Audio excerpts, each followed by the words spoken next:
everyone and welcome to the Core Puzzle. Today we'll be telling you 9 tips for designing a garden. We've always thought that the best gardens are those that make people happy and comfortable. Sure, great gardens look good, but they have to feel good too. The gardens we admire most are relaxing, easy to move through, and not too hard to maintain. Paths and structures must be simple to navigate, while the plants selected must provide interest and serve a function without being bullies or prima donnas. Here are 9 practical tips that have helped people create enjoyable and livable gardens. Number 1. Give a wide berth. Make sure your pathways are wide enough for comfortable passage.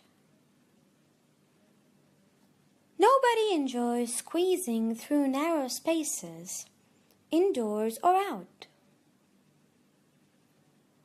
Main thoroughfares should be wide enough for at least 2 people to walk side by side, not less than 5 feet. For secondary paths where people walk single file, the width should be at least 3 feet. Keep in mind that the taller the plantings or structures that flank your walkway, the wider the path needs to be. Tall boundaries make any space feel more restricted. Number 2. Watch your steps. Outdoor steps and stairways should ascend gently. Otherwise, they are liable to seem daunting. Steps with a rise of 6 inches or less are the most comfortable. The run or depth of each step plus twice the rise or height should equal 26 inches. So steps with 6-inch rise would require a run of 14 inches. If your garden stairways include more than 10 steps, consider landings after every 5 or 6 steps to ease progress. Landings should be at least as deep as the stairs are wide. A generous landing is an absolute necessity wherever a stairway changes direction. Number 3. Plenty of elbow room. Patios and decks are perfect spaces for outdoor entertaining. Plan for enough room to accommodate dining and mingling. Consider how many guests you're likely to host regularly, and then plan on at least 4 square feet of space per person.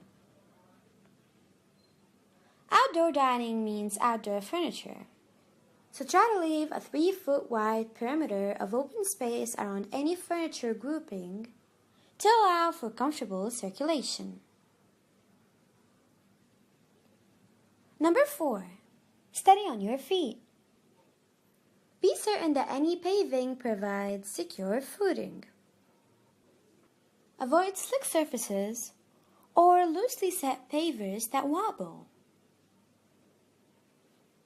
Paving materials like polished granite or smooth outdoor tile may not offer enough traction in rainy and wintry climates. Gravel walkways are fine. Just use unsifted gravel. Unsifted gravel contains various size aggregates, which compact firmly and provide a solid footing. While sifted gravel is made up of similar size aggregates that don't compact well and remain loose underfoot. Whatever your paving material, make sure your paved surfaces are slightly sloped, 1 to 2%, to keep water from pooling. Number 5. Heads up. Leave plenty of room under archways, harbors, and pergolas. We consider 7 feet to be the minimum, and we usually add at least another 18 inches if we know there will be plants growing over the structure. This may sound high, but outdoor structures tend to look smaller than they would if they were indoors. Plus, it's better to be safe than sorry, and to avoid butting heads with a climbing rose or wisteria. Posts for arches and pergolas should be set at least a few inches outside the pathways that run through them to allow adequate elbow room. Number 6. Plan for growth. Give your plants room to grow. If you must have a dense, full landscape right away, plant with the intent to relocate or remove some plants as they mature. You can also plant quick-growing, short-lived filler plants to temporarily bulk up your plantings. Some of our favorites include delphiniums,